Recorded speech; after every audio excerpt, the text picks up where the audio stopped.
Today we're going to be looking at 5 of the hottest NFT play to earn games coming into February, so stay tuned.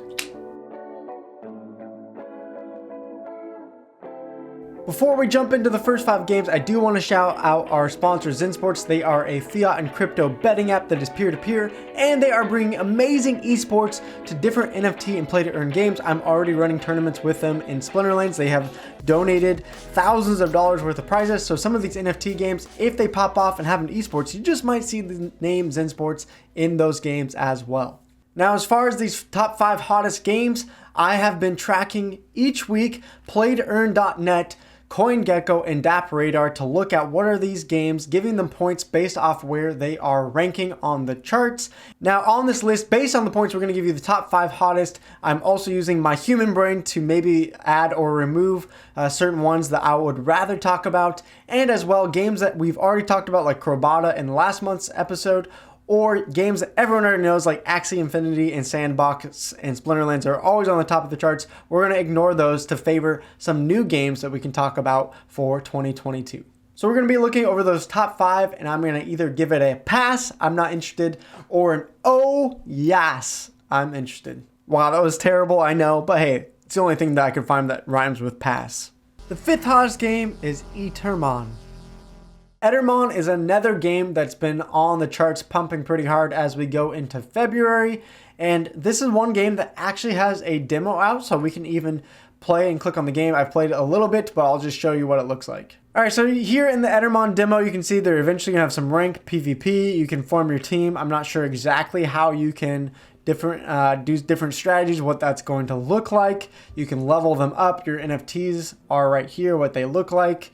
The art style is okay, not something that's totally unique or incredible to me, but good enough, I guess. They're also going to have quests, shops, and bag, and then a world map where you can go and venture through different levels. Something that looks a little bit like the Axie adventure mode to me. So there was a lot of good things going into it as I looked at it, but then unfortunately when I got to the gameplay, right now as it currently stands, it's one of those games where you just sit and watch and you see what happens. They're going to do different attacks, different abilities, and you just really sit here and see if you win the battle or not. To me, that's a bit of a disappointment. To me, give us some gameplay. You're calling this a turn-based game, which I guess it's technically they're taking turns, but usually in turn-based, what it means to me is that you get to pick what you're gonna do, what kind of attack that you're gonna do, and then your opponent gets to pick what kind of attack they're gonna do. Just sitting back here and watching this, honestly, pretty boring to me. So honestly, most of the demo is like that. Maybe there's some tactics, as I said, you know, how you set up your team in the demo, you couldn't really do that. So maybe there's more strategy that I'm just not really understanding, but the demo was not appealing to me really whatsoever. However, as I did said, there is some hype around the game. They had already sold out their 500 boxes by the time of January 24th when this thing dropped. So it does say on their page though, there is going to be different hierarchies, matching systems, and then based on the characteristics, will enhance and bring the strategy of the game to the forefront. So apparently there's some more strategy coming, I guess. I just couldn't really get to it in the demo, even though I played the first, few levels or so. I just didn't understand what was the strategy part. So unfortunately, I think they need to work on their demo and make it a little bit more appealing. Show what's the actual gameplay behind it rather than just watching idly. Then you can see what some of their NFTs and characters are going to look like. So you can see here on the roadmap, they got their game trailer out, the tokenomics, they're working on some more development here. Then they have the game release set for Q2. Eventually they're going to add, bosses and world maps and war guilds, things like that, an endless tower mode, and then a battle royal arena pass, something that, like Fortnite would have and be a good example of that. And then honestly, you can see here, they actually have a pretty big team, so maybe they'll be able to do enough with this game and add new features maybe to make it more appealing to me. So for me, this is going to be, at least for now, another pass. Maybe they can add some new features, update their demo, show me a little bit more strategy and what this game can actually do. Get me involved in the game, draw me in with some fun gameplay. I don't really care. The tokenomics, the earnings, the NFTs popping off, all those things are good, but if the game isn't actually fun, then none of that really matters. And to me, so far from what I've seen, it doesn't look or feel fun. So team, if you're out there listening to this, give me something new. Give me something to chew on that looks and feels and is fun to me. Until that happens, it's going to be a pass. At number 4, Kryxivia. The important part is that it's an MMO RPG, another MMO that is trying to break into this blockchain NFT space. And you can also get it on PancakeSwap, which is nice. It's powered by the Binance Smart Chain, which more and more games are on the Binance Smart Chain because of the low gas fees. And for some people in my audience, you guys play and watch a lot of Splinterlands, you can actually take money out of Splinterlands and put it onto the Binance Smart Chain with your DEC and convert it. So there's lots of ways to actually get into this game as far as buying the token and such. Now, one bummer right off the bat, even though it's a cool 3D MMORPG, it is going to be on your browser, which makes me think this game can't go too far as graphics and gameplay because it's running on your browser. That makes me think it's going to be something more like me playing RuneScape back in the day. It does give more access to more of the world because a lot of people don't have enough computer power to download a game and play something like, World of Warcraft as an MMO. So it's kind of like there is the positive of more accessibility, but also I don't know how much could they actually push an MMO on a browser. I'm interested, but that kind of makes me think it's going to be capped at a certain level. The nice thing about this game is they actually have gameplay already being tested in a video. Again, there's not many NFT games that actually show some footage. And you can see it's just kind of like any other MMO. The graphics are good, but not incredible so far. But again, it's in just an alpha state, so it can improve from here. And they actually have gameplay footage where they're trying to take down this dragon boss. Of course, it doesn't, again, look amazing, but it's just an alpha, so hopefully they can improve upon it. But it does gonna have, you can see it's like an MMO where you cast spells, you do your attacks, you can dodge around and play with your friends. They are testing it out with, a team of, I think, 5 people in this one match right here, right now.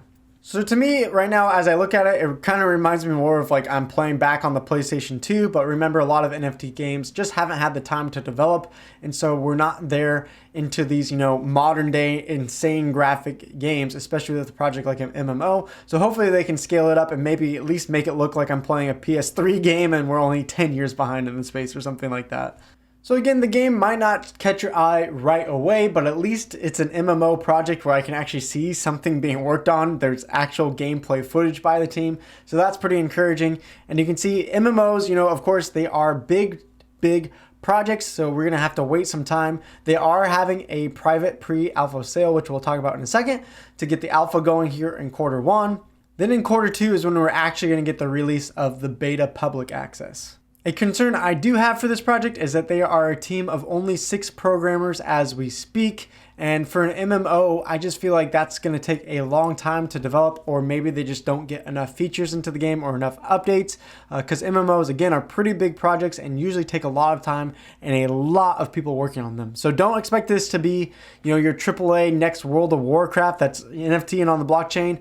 To me, it's probably going to be an MMO that's more of an indie style feel because they only have 6 programmers, unless they can do something like raise enough funds, sell enough of their token or something to start hiring on more people to keep developing. Maybe that's a possibility for the future. I don't know. They do have a 2 token system, which most games are now moving to. One as a governance token that is capped, and then like something like the KXS token, which is more in-game currency that is going to inflate with the player base and is used more in-game for items, upgrades, things like that. Now, as I said earlier, there is access to the alpha, but unfortunately for it, you're going to need to lock up 15,000 tokens of the KXA in staking here for the game to get the access to the alpha. If not, for most of us, we're going to have to wait for that next quarter to start playing the open beta. So looking at CoinMarketCap, you can see right now the price is about 5 cents a token. And as I said earlier, most of the Krill community is not going to be able to be playing in the alpha because you would need about $780 worth of tokens to get into the alpha and stake those. Even if you're a minnow or a whale that has the opportunity to throw, $750+ into this game, just realize it is very risky because look at the market cap here is barely over $1 million. They're ranked 317 on CoinMarketCap, which means this is a super small cap game. The price of the token and the liquidity is so small that the price can go just like crazy. So for me, this is a game, if I wanted to like throw some money at it, it's more of a gamble. It's just like, hey, my fun money, I'm just going to throw in, 20, 40, 50 bucks because I like MMOs. I want to see what happens. If this game does pop off, maybe I do make some good returns. But this isn't a game to me as an investor. I would be like, yeah, I'm going to pour in thousands of dollars into this project just because it's just such a high risk, high reward.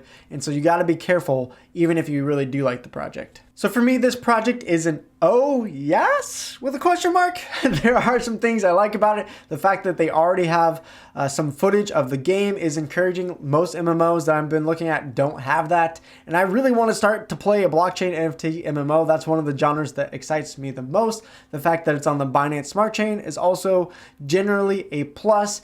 Again, this is a game that I have a question mark around just the fact that it has such a low market cap. It could be a fun indie one to try out that I'm willing to try out if the price is right, but it's not one of those games where I'm like, oh yes, this is the next best thing ever that we've seen in the gaming industry. So I'm curbing my expectations on it and excited to try it out once it is accessible to me. Number 3, the Mars Metaverse project. All right, let's take a look at this Mars Metaverse project.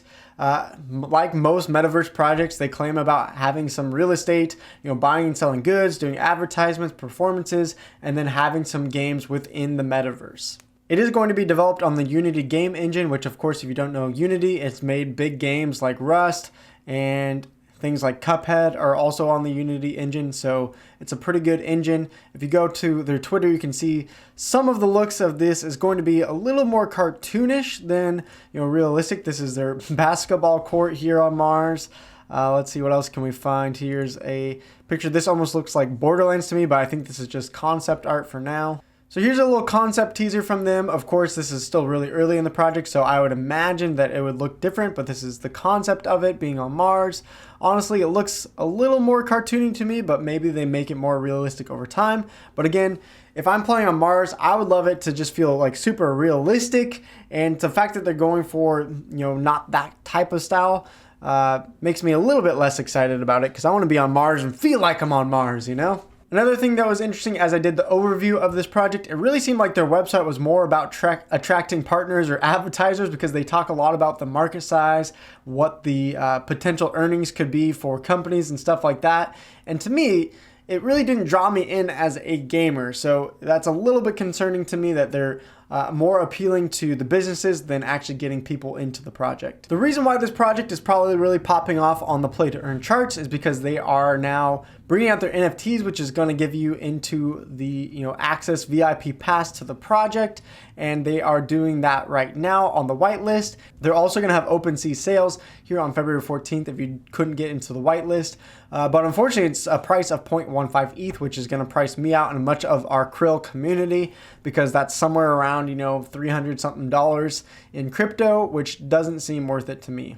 They also have a Mars mining app that's coming that you have to pre-order and try to get the registration first come first serve into, so I don't know exactly how to get into that. They somehow say though the mining algorithm is similar to Bitcoin, but then uses minimum resources, and you can actually do this on your mobile phone. So I don't know how they do that, because mobile phones are not that powerful, so I just don't understand what the actual mining is. That's really interested, but you have to maintain it for 8 to 24 hours on your phone. So I don't know how many people are going to be able to do that, but maybe for a lot of people, especially in countries where it's harder to get computers and you only have a mobile phone, maybe this is a way to actually mine some coin on your phone. I don't really understand it, but apparently they're saying they're going to do it. So that'll be interesting to see how that works out for them. Again, this is supposed to be a metaverse, so eventually over time there's supposed to be apparently tons of different games and things to do within the metaverse, but right now on their white paper, honestly, it's just not that appealing.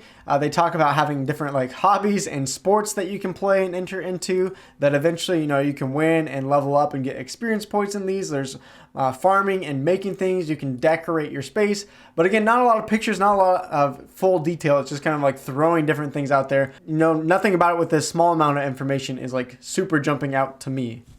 Then they talk about their tokenomics, which you can go look further into detail if you're interested in this project on the whitelist.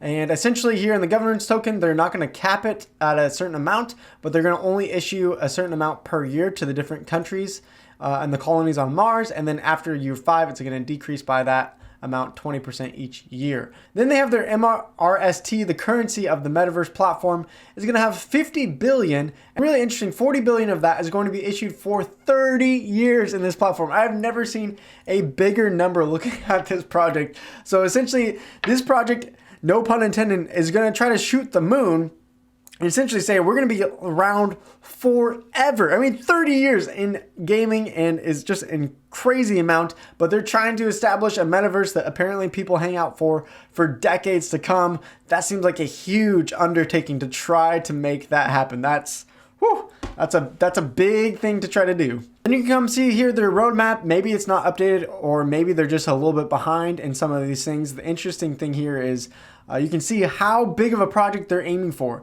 2022, just an alpha test. 2023, a year from now, is going to be different closed betas and an open one near the end of 2023. And the official release of the game is set for 2024. So giant project, needing lots of time. They're giving the time, but can they actually make it happen over these next couple of years? So me, for the Mars Metaverse project, even though this game is hot right now on the play to earn charts, it's one that, again, I'm going to pass on because it's just such a big project ahead. Lots of big lofty goals. I just don't know if they're going to get there. There's other Metaverse projects that I think I would prefer over this, and especially if with it being on Mars, if it was, something like, hey, you're going to be on Mars and it's going to feel really realistic. Eventually we're going to add VR and it really feels like you're jumping around in Mars somehow. That would be cool. That would be exciting to me. But to just have a metaverse on Mars for the sake of having a metaverse that's a little bit cartoony, having a couple cool games and hobbies, to me that's not a metaverse that personally appeals to me. So for me, it's going to get the pass. Number 2 on the charts is PigAxi. PigAxi is one of these hottest games. It's probably one on the list that I've heard my community at least mention the most. A few times it has been pumping on things like dappradar, the coin itself on coingecko. It's been, increasing even though the market is going down. So a lot of people have some interest around this game. So PigAxi is just really a robot Pegasus racer on the Matic blockchain where you can breed and race. You can see it in the trailer. Here's what their race looks like. It is mostly idle, at least as of right now. You just submit your horse and then you watch them go to see if you enter in the top 3. If you get top 3, you get coin. Now, I haven't played this game myself, nor do I own any Pegasus here, but apparently mostly right now it's idle. Again, you submit it. It is a free race, so you're not like gambling and paying in to get in at least. But eventually in the future, which sounds more appealing to me, is going to be 3D racing and player-controlled racing with attack and defense tools. So there's the racing aspect of the game. There is breeding, which sounds somewhat similar to Axie. You're going to use your horses to breed another NFT that you can keep putting in races. You could sell it, you can rent it out. There is renting and scholarships in this game that are starting so that people with not that much money could potentially get into this game and earn, but I don't know the exact rates for these things. The reason that renting and scholarships is going to be important for this game, because you can already see here, I'm not going to be buying in. Yeah, I know most of you guys aren't going to be buying in because we're talking about the cheapest now is 800. It was a couple days ago when I was looking at it. You couldn't find anything under 1,000 USDT. So getting a horse here is not going to be cheap at all, but maybe, I don't know, I haven't tested out renting or scholarship. Maybe you can find something if you really want to try out this game. So you can see here on their roadmap, they're a little bit behind on getting it out on mobile, but they have plans for that. It sounds like they have some different races and tournaments that they're planning on. A first stadium, so you're going to be able to own stadium, which is, I'm assuming, kind of like land in most games. So I can't tell when they're actually going to implement the racing modes where you have more control. The closest thing I can find on the roadmap, maybe that's what they mean by the secondary racing mode. If that's true, it seems like mostly it's just going to be an idle watching game all the way until 2023. Someone in the comments though that maybe knows and plays this game has a little more information, and you can let us know if that's true or not. So for me, PigAxi is actually going to be a hard pass, which might surprise some people that love this game and are enjoying it. The concerns I have for it though, it feels like this is just another game that is getting hyped up right away and that could be asking for a crash later on. Maybe renting and scholarship could be worth it, but to me, I want to play games that I enjoy. Just watching a horse run to see if it wins in the top 3 or not, and I have zero control over it. To me, that is not entertaining. To me, I don't really care. And I feel like even though this token has done incredibly well, the NFTs are going really well, I feel like people, again, are just playing this game mostly because it's getting hyped up, mostly because they're earning. And so you might see some people talking about like, yeah, I'm buying up $1,000 PigAxi, but I'm getting that ROI back in 30, 40, 50, 60 days. So in 2 months, I'm going to make that back. Well, that could be true, and if that works out for you, that's incredible, and GG's, that's amazing. But what if you don't? What happens if the token starts dipping and dropping off, especially if we continue to hit a bit of a bear market? Then you might be stuck just like a lot of Axie players who were getting into Axie for $1,000, $2 at a time, and now are stuck with Axies that are worth a couple $100 at most. So you might be able to make a quick buck, but I just feel like, this game has already pumped a good amount just in the last few weeks. So entering at this point is just, to me, it feels a little bit of like a red flag. It seems like a bit of a gamble, and we'll see. Maybe I'll keep an eye on this project long term if they do actually add in some, human controls where it's not just an idle game. Then I'd be more interested to see what is ahead for it. But for now, it's going to be a pass. I'm definitely not going to be buying up these $1,000 NFTs to start participating. The new hottest NFT game going into February, Guild Saga. So Guild Saga, you can see on this video on their tweet here, is a open world RPG with turn-based tactics. It is also on the Solana blockchain, which I love because if you use the Solana blockchain, it is so quick and all the gas fees are super, super cheap, almost nothing. So you can see here it has pixel art, which pixel art games don't really jump out to me. I know there is a fan base for it, but I like to play pixel art games that are a little bit higher bit than this, but it's not bad, and at least they have some gameplay that they can show, which is better than most NFT games. Usually you're just reading a white paper and you don't even get to see the game being played. So of course, as this is a play to earn game, you're gonna have these as NFTs. I don't know if you get NFTs that also, it looks like, automatically give some of your items and weapons and ammo. Hopefully you can also earn those in-game, and it's not just what happens in your NFT. But there's going to be over 700 traits and different inventory, all stuff like that. Of course, they're saying the earlier you get exclusive content, as most games do. The combat, they're going to compare it to something like Final Fantasy Tactics or Divinity Original Sin, Pillars of Eternity, all these big name games in the classic RPG style. So somehow they're going to implement an open world into this game. They're going to have play to earn mechanics, get tokenized NFTs, and play to earn tokens through a single player story, Gauntlet style PvE, and a PvP ranked ladder. Now, looking into their white paper a little bit, it looks like it's mostly going to be single player. I didn't see anything about being able to join up in your friends. Even the guilds didn't really mention it. It sounds like the PvP, while there's 4 characters, it's just going to be one person controlling all 4 characters in these 4v4 battles. So that's a little bit disappointing because it's a game that looks cool if like, hey, maybe I can join in my friends in this game, but I don't think that's the case. Again, we're pretty early into the project. Even the roadmap doesn't have dates on it yet. The one thing that I could find is that the demo is on track for release sometime in the first half of 2022. Also, the tokenomics really aren't fully out here. They say that they're going to have it distributed in-game play to earn emission staking rewards, hero-backed hero holder rewards, listings, IDO, team, and treasury. But this is going to be scheduled and determined at a later date how that exactly looks like. It's also interesting that it says their token is purely in-game off-chain currency, but then they also have it here, the same token that you're going to be able to hold, stake, all that stuff, and earn. So I'm not sure if it's, in the game, it's off-chain, just currency passed throughout the game, and then somehow maybe you take it out and put it back onto the chain.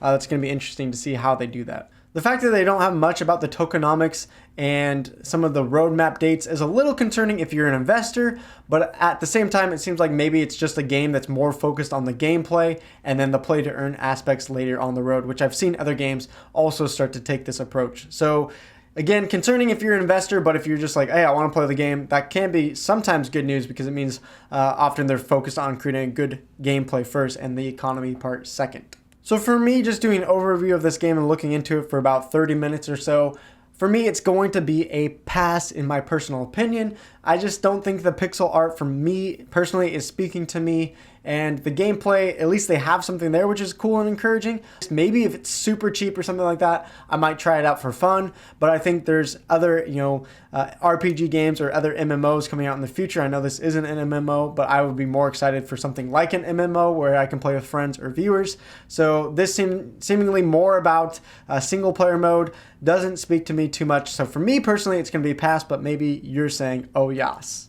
All right, there you go. Those are the top 5 hottest going into February that aren't big project names that everyone already knows about. So let me know your thoughts. Obviously, I'm someone that's pretty harsh on these games. I don't get sold on a lot of things just looking over these games, to be honest. So maybe there's a game that I talked about that you're like, hey, I actually think that's pretty exciting, and here's why. Let me know your opinion. But for most of the games, except for this one here, I am passing on. Maybe this MMO is one that surprises me and can develop enough to get us some gameplay here soon. That's it for now, though. This is Luke. See you later, Krill Crew. Adios, Paul Alam, and have a great one.